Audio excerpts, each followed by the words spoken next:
All right, friends, let's take a look at the combinations now.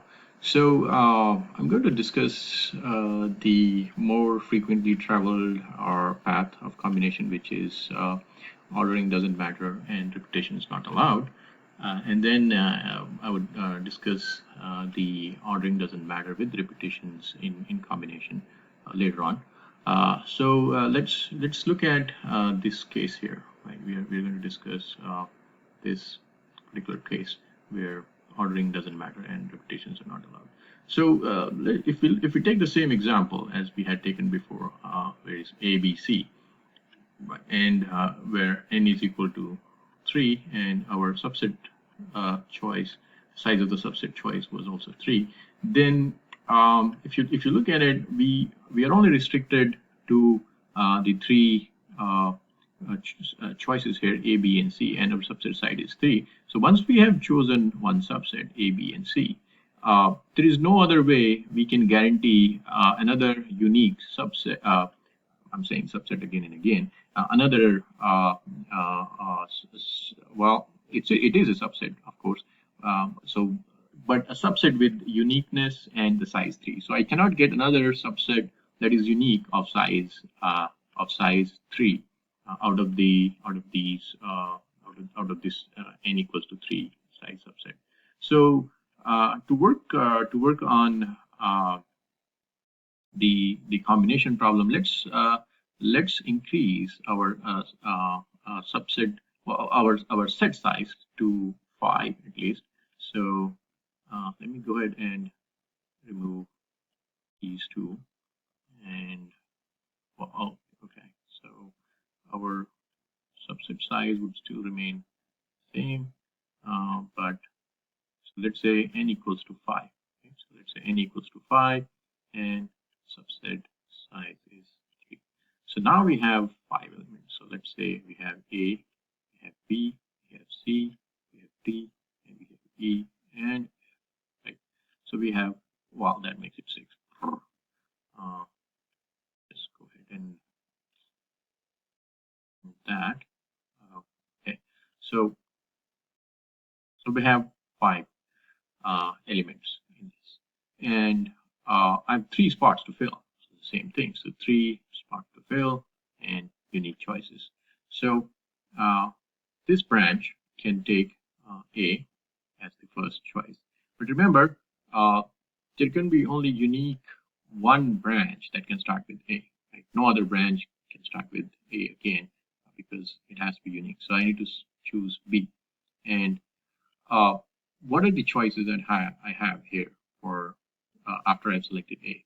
So since repetitions are not allowed and all the branches are very unique, so the only choices I have is B, C, D, and E, right, for this particular branch. And same thing goes here. So I've already selected B, and so what are my choices? And my choices are C, D, and E. And in the similar way for C and for D, right, and for the E branch to look at, then we have our choices become limited, where C can have only D and E, and D can have only E as the choice. And for E, we don't have any choice further. So this is probably a dead branch. It's not going to give us K equals to 3 subset size, which is unique. All right. So this further branches out. Right. So we have already selected A, and we can select 4 because we have 4 choices here. So we can select A, we can select B, we can select, wow, hold on. We can select B, we can select C, we can select D, we can select E. Sorry for that mistake. So that is B. So I have B, C, D, E, and here I have 3 branches, which is C, D, E. I have 2 branches, D and E. This is 1 branch. So this is D, this is E, and this is C, D, and E. So now for B, I can have only 3 branches, which is C, D, E. And for C, I have only 2 branches, which is D, E. D has just 1 branch, which is E, and E is practically dead here. So, and this one is ending here because I can't extend it anymore. There are no other choices for this. So C can further extend. So this guy can further extend to D and E, and here I can just have this extend to E. So I have A selected here, and then I have B selected here, and then I have C selected here. Oh, well, so I probably made a mistake here. So I could have extended it, but the thing is, my subset size is 3. So these branches actually don't matter. So these are my choices here. So I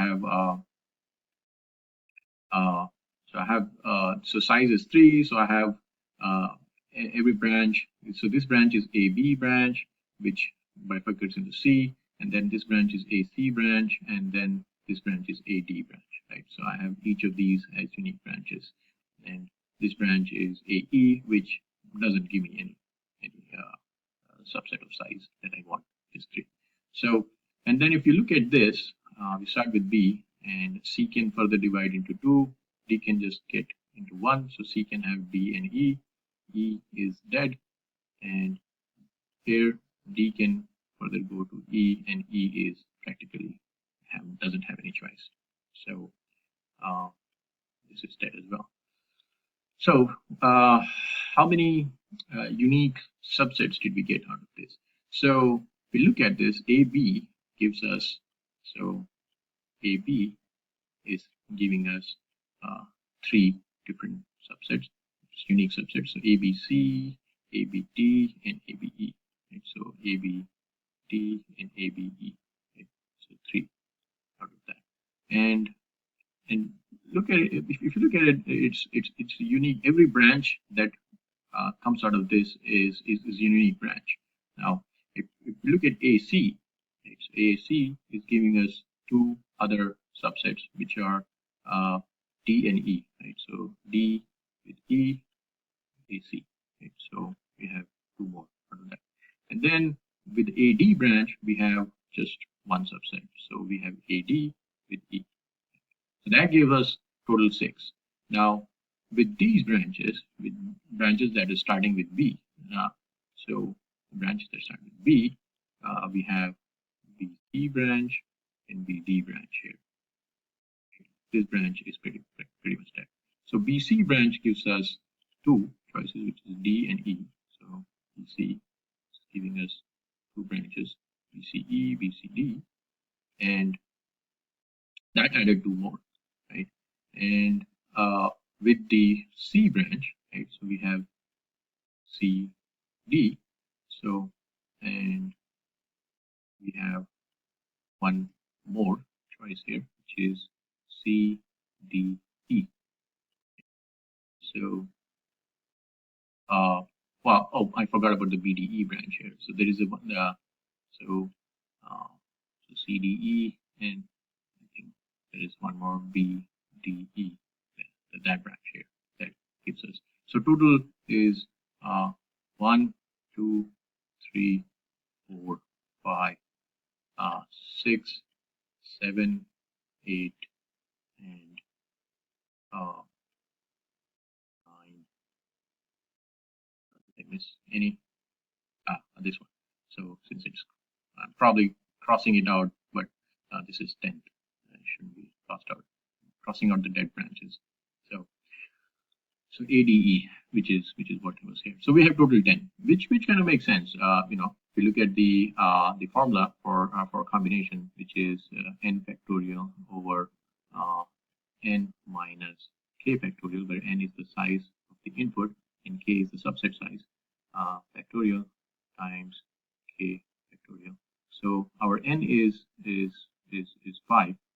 So this is 5 factorial over 5 minus 3 is our subset size, and multiplied by 3 factorial, right? So that comes out to be 5 times 4 times 3 factorial divided by 5 minus 3 is 2, so 2 factorial times 3 factorial. Right? So these 2 cancel out, and 2 factorial is 2, 2 times many we counted here. It is 1, 2, 3, 4, 5, 6, 7, 8, 9, and 10. Okay, in the next video, we'll look at how we're going to implement the software for this. That would make more sense and a little bit tricky, but we'll take a look at it.